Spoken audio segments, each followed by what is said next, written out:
Bonjour et bienvenue dans ce premier épisode de la saison 2 de Cric Crac Roc, dans lequel nous partons à quelques kilomètres de Saint-Étienne découvrir une auteure de romans jeunesse, Isa Mime. Avec déjà 3 romans à son actif, son imagination sans limite nous emmène dans des histoires passionnantes et poétiques. Cette interview sera découpée en 5 parties. Dans ce premier épisode, je vous laisse découvrir l'univers bouillonnant et paisible d'Isa Mime. Alors moi je m'appelle Isa Mime parce que je crois que un jour en allant voir le mime Marceau, ça m'a vraiment parlé, beaucoup. Isa Mime, voilà, les enfants se souviennent quoi, parce que sinon voilà tu t'appelles truc machin beda ou schnock, des fois c'est très compliqué quoi. Je suis aussi maman donc de 3 enfants et puis je crois ouais, je suis quelqu'un qui aime écrire, je suis quelqu'un qui aime conter, je suis quelqu'un qui aime les mots, qui aime l'art en général.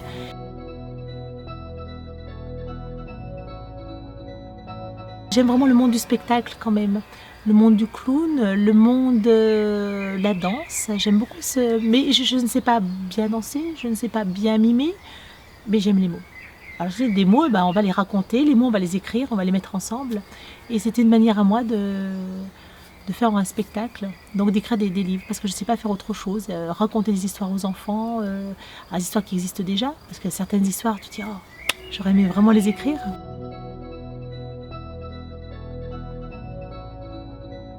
Parce que lorsque ça plaît, l'enfant te le dit, et quand ça ne lui plaît pas, il te le dit aussi, et ça c'est fabuleux. Lorsque j'ai sorti Ali, le secret de Tamaris, j'avais très peur, en fait, non pas des adultes, mais j'avais très peur des enfants. Et lorsque je leur ai présenté, ils m'ont dit « Ouais, mais Isa, c'est super, et c'est quand la suite ?» Et c'est ce qui m'a vraiment propulsée sur le 2e et puis le 3e, quoi. C'est vraiment leur retour.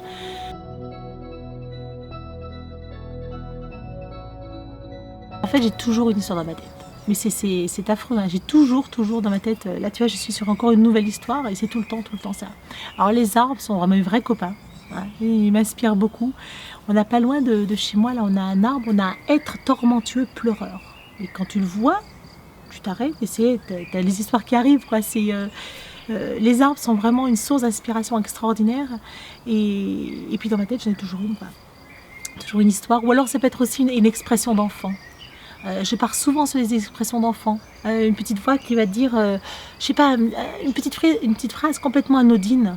Et ça y est, c'est parti quoi. Et ça arrive vraiment comme ça quoi, sans crier gare. Et par contre après c'est comme une chanson.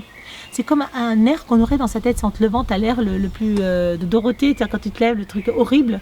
Et voilà, et ben là c'est tout le temps pareil quoi. C'est une histoire qui ne s'arrêterait jamais, ça va.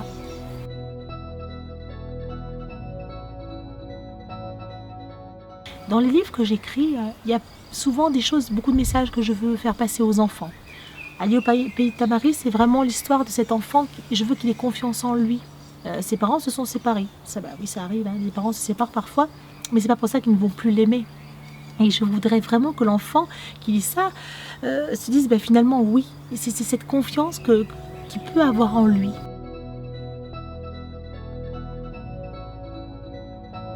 Juste être simple, quoi, et clair. La clarté, la simplicité et l'efficacité peut-être, si je puis dire. Mais l'efficacité, c'est déjà autre chose, quoi. Mais je pense qu'on arrive à être clair et être simple, on peut le retransmettre. Plus on l'est au fond de soi, et plus on peut le transmettre à autrui. J'ai toujours été très impressionnée par des gens qui avaient vraiment un savoir dans un domaine donné, et qui arrivaient vraiment à le retransmettre, mais de manière très très simple. Je crois que c'est vraiment ça, la vraie intelligence.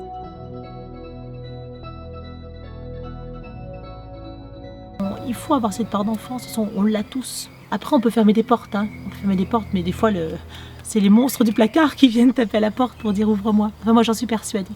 On est enfant, on est grand, on est adolescent, on est parfois sage, on est parfois crétin, on est parfois tout, quoi. Mais c'est vrai que c'est important de laisser parler cette petite voix. Ça, je crois que c'est vraiment important. D'ailleurs, je crois que dans l'art, c'est ce qui se passe. Hein. Tout le monde laisse parler cette petite voix qui finalement n'a pas d'âge, mais qui va transmettre, qui va montrer à chacun d'entre nous quelque chose. Quoi. Et ça vibre en fait. C'est comme une harpe. Hein. Ça vibre sur la corde. Hein. C'est quelque chose de fabuleux. Enfin, moi, je crois vraiment à ça. Je crois qu'il y a des choses comme ça qui n'ont pas d'âge. Et quand on transmet un vrai message, c'est vraiment chouette.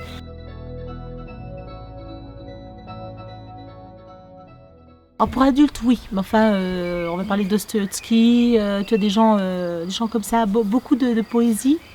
J'adore Ezra Pound, qui a écrit la Transmutation. Il y a Chat Noir qui vient de sortir aussi, qui est vraiment fabuleux. Et c'est vrai que chaque fois je dis, oh là là, celui-là j'aurais aimé l'écrire à chaque fois, parce que c'est vraiment, c'est bien écrit, ça nous emmène, et puis complètement de style complètement vraiment différent, quoi. Sur la guerre, voilà, il y en a eu vraiment de très bons ouvrages qui sont sortis. Cheval de guerre notamment, tous les livres que je lis là avec les enfants, c'est vraiment très intéressant.